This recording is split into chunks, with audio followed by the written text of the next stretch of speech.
ఏం స్టోరీ చెప్తున్నావు? రాజు కన్న కళ. రాజు నిద్రపోతున్నాడు.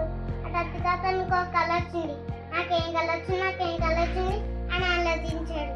కానీ కళకు గుర్తు రాలేదు. ఉదయమైంది. ప్రజలంతా రాజు వద్దకి రావాలని ఆజ్ఞ వేశాడు. వచ్చాడు. కళను చెప్పమంటున్నాడు. కళను చెప్పండి, దాని భావాన్ని కూడా చెప్పండి అన్నాడు. కానీ ఎవరు చెప్పలేదంట. అయితే రాజుకి చాలా కోపం వచ్చి అతని ప్రజలతో పబుళ్ళున్న నేలలందరినీ వెతికి చంపండి అని అన్నాడు. అప్పుడు దానిలు త్వరగా రాజు వద్దకు వచ్చి, రాజా కొంతసేపటికి వేచి ఉండగలరా? ఇప్పుడు సాయంత్రం మీకు కళని చెప్తానేమో అని చెప్పాడు. అప్పుడు దానిలోని మిత్రులు యేసేకి ప్రార్థన చేసి, యేసయ్య దేవుడు దానియేలుకు కళను గూర్చి తెలియజేశాడంట. అప్పుడు దానియేలు మిత్రులు యేసేకి కృతజ్ఞతలు స్తుతులు చెల్లించాడంట. అప్పుడు రాజు దానియేలు త్వరగా రాజు వద్దకు వచ్చి, రాజా దానియేలు కళను చెప్పవా అన్నాడు. నేను చెప్పను, ఎందుకంటే దేవుడు అక్కడ చెప్పగలడు అని అన్నాడు.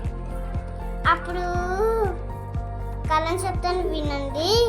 నీ కళలో ఒక పెద్ద విగ్రహం నువ్వు చూసావు. దాని తెడుతో బంగారంతో చేయబడింది. దాని రొంబు చక్కని వెన్నతో చేయబడింది. ఉదరం రాగితోను కాళ్ళు ఇనుముతోనూ చేయబడ్డాయి.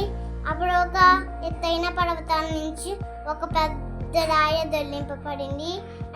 ఆ రాయ కింద పడింది. అది పూర్తిగా నాశనమైంది. ఆ రాయ అంతకంతకు పెద్దదైంది.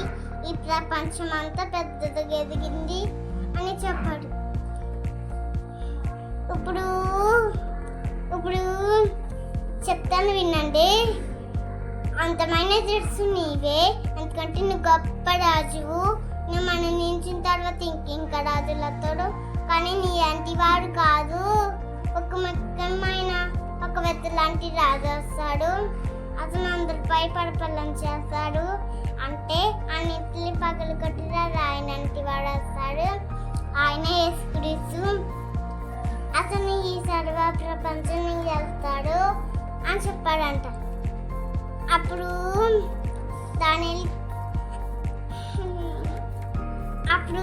రాజుకి కళ భావాన్ని కూడా తెలిసింది. అతను అందరి సేవకులో ముఖ్యుడు. ఎవరు ముఖ్యుడు?